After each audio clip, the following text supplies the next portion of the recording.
All right. Hi there, everyone. For today's video, recapping and kind of going over some of the things in the One Valley resources, we're going to talk about one of my favorite things, which is MVPs, which is not most valuable player, but minimum viable product.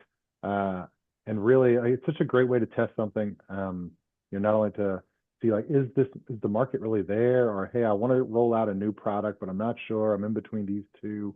Um, or just like doing something. I think that's what I like the most about the MVP is that it makes you do something, as opposed to getting out of the planning phase, which is really important. But if we're just planning and planning and planning and never actually doing, then what are we doing? All right, Stephen is here to walk us through MVPs, and then we'll chat about it and we'll go from there. But Stephen, take it away. All right, everyone. I'm just going to be discussing everything you need to know about building your MVP. Now, what is an MVP? Now, as Jonathan mentioned, an MVP is a minimum viable product, which is a product with just enough features to validate your idea or product. The purpose of it is to test early and to manage risk. It's like the saying, it's you want to fail fast and fail cheap, just to, you know, you don't want to have to uh, plan all this stuff and really invest a whole lot of money, capital, whatever. And then you end up, testing the markets and, you get a bad reaction from it. The all purpose also to attract investor interest with the proof of concept. And the main purpose of an MVP is to see if people are willing to engage with you before they even pay for it. So just kind of getting a gauge on their interest levels, their reactions, and any concerns they have. Now, why develop an MVP? Now, there's a couple reasons. Some that I've briefly covered, but first of all, it's cost effective. You don't. It doesn't take much to just hand out a sample and just okay, like what are your thoughts on this? And it doesn't require heavy investment. It's an iterative testing, which it answer key questions about your product and business model. So you're able to really show the value of your product and what you do in a short sample, whether it's, a sample of your food or whatever product that you're providing for them. And then investor readiness. Many investors expect an MVP as proof of feasibility, meaning that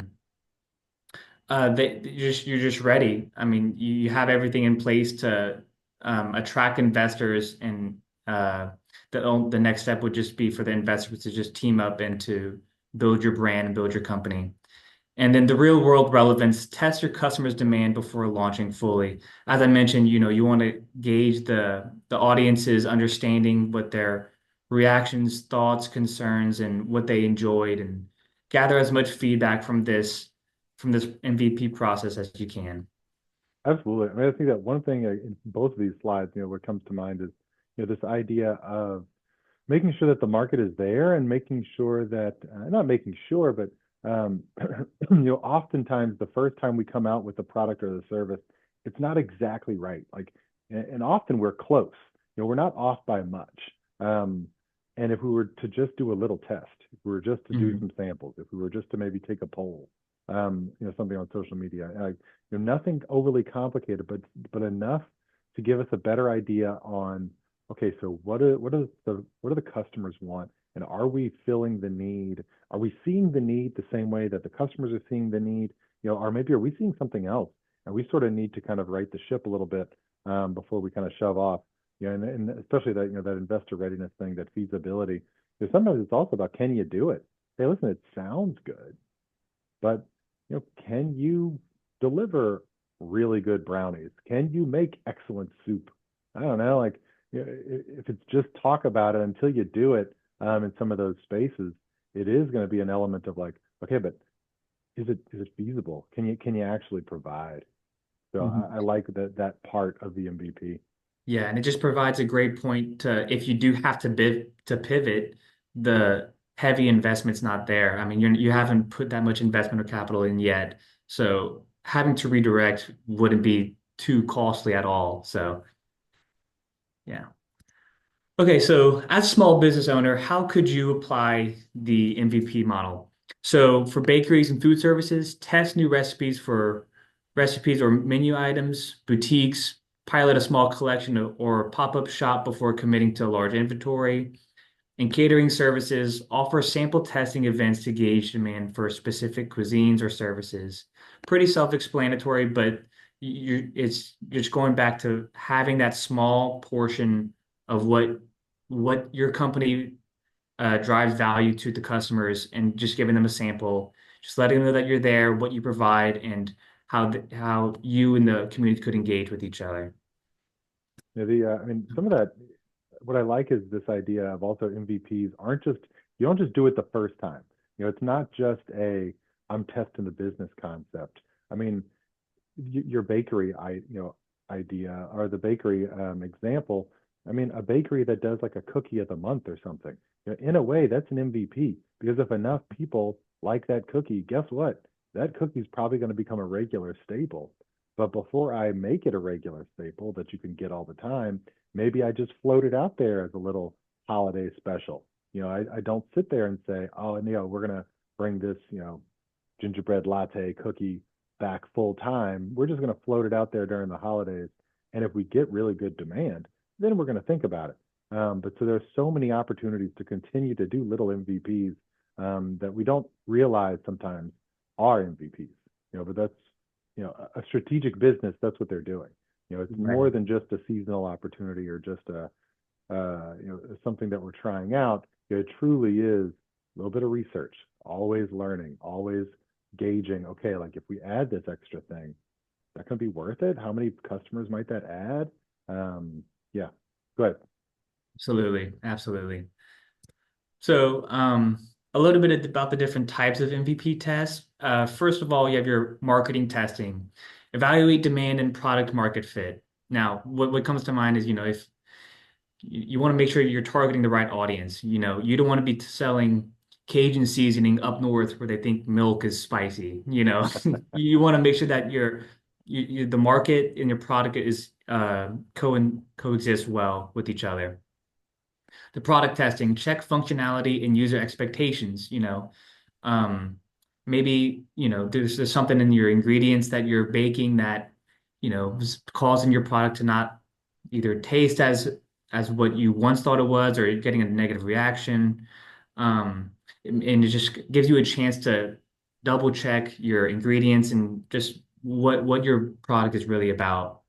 And then you have your quantitative testing, which analyzes the what and how many, and the qualitative testing, which is understanding the why behind the user's feedback.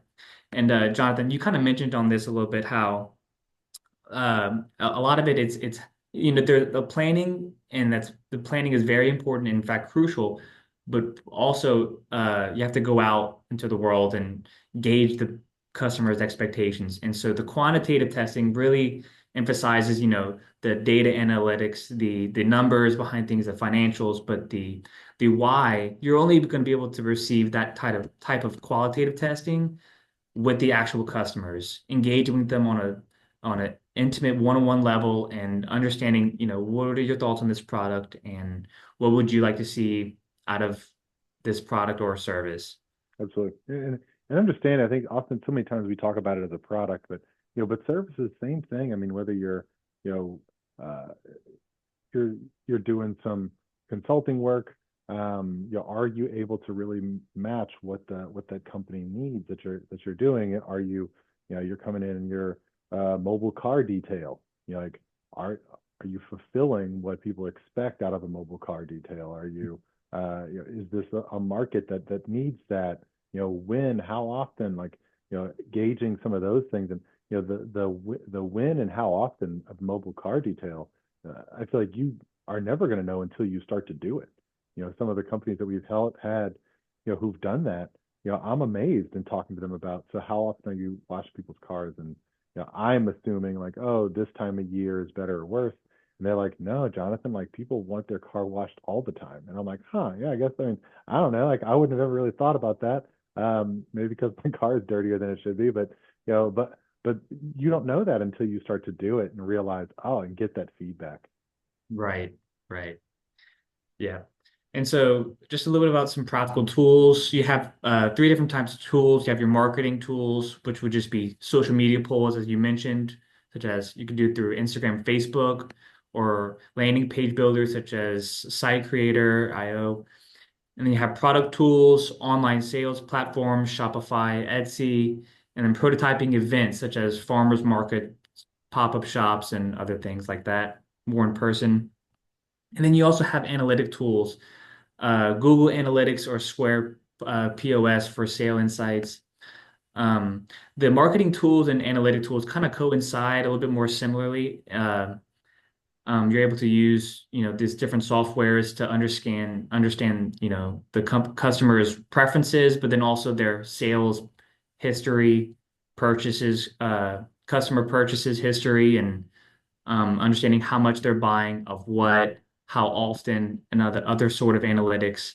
And the product tools is great just for um, having that type of platform for your company. And then also, it's great to throw in farmers markets that are very popular nowadays and pop-up shops just to gauge and throw out your MVP for the community. Hmm. Yeah. And then, so just some last tips for the small business owners. First would be to start small. Focus on one idea or feature to test. Uh, you're not going to climb Mount Everest, in one big leap. It's going to take a lot of baby steps getting you to where you want to be. Engage customers, involve customers early and often for feedback. Really, really emphasize the customer's journey and their experience, and really pay attention to their details, what they're expecting, their reactions, and care just for your own product and how you can help others in the community. And then track your metrics. Use data to guide decisions and avoid costly mistakes. I mean, that's just pretty self-explanatory, but have systems in place to be able to track the metrics and be able to refer to them when having to make decisions, strategic decisions for your business in the future. So, Absolutely.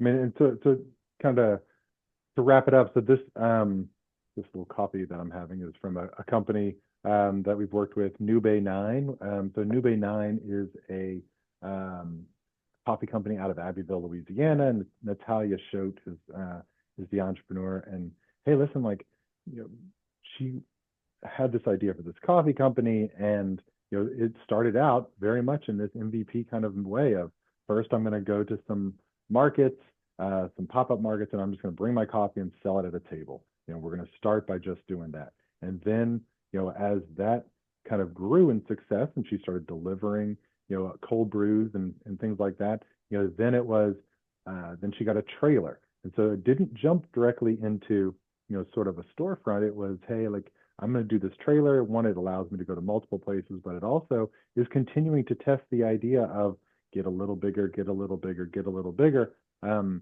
and let her build up momentum so that if at some point she decides, hey, I want a standalone store, she's got some evidence, especially as you talk about investors, whether it's, you know, whether it's private investors or going to a bank, she'll have evidence at that point of, look, this is feasible. I've got customers who buy over and over again. I can do this number in sales.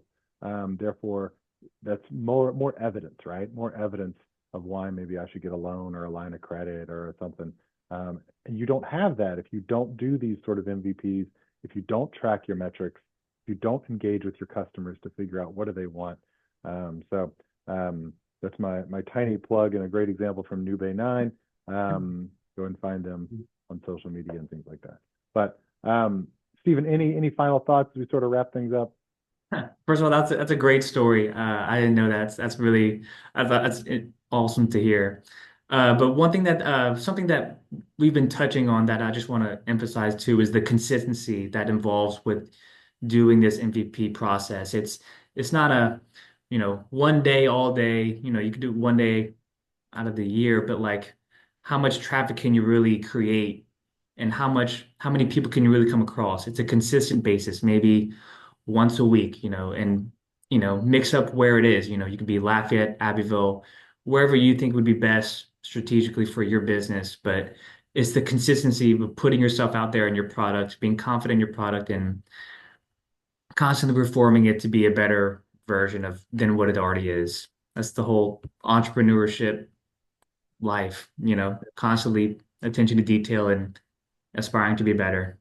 Yeah, and I think MVP also sort of instinctively and intuitively puts you in a position of I'm here to solve a problem versus I'm here to sell this thing. And those are very similar, but a little different only in my head because if I'm trying to solve the problem, then I'm willing for this thing to sort of change and shift and become what it needs to be to solve the problem versus I'm going to sell this thing. I don't care what anybody else thinks. This is the thing I'm going to sell. And hey, maybe that works. And there are certainly examples of, hey, this it worked, but um, if we're taking that problem solver approach, I think maybe we're a little bit more willing to shift um, as we learn, as opposed to being really stubborn and saying, well, I'm going to make this thing fit, whether the market wants it or not. Yeah, An absolutely. easy way to lose. All right. Well, Stephen, thank you so much. And we will look forward to doing some more of these soon.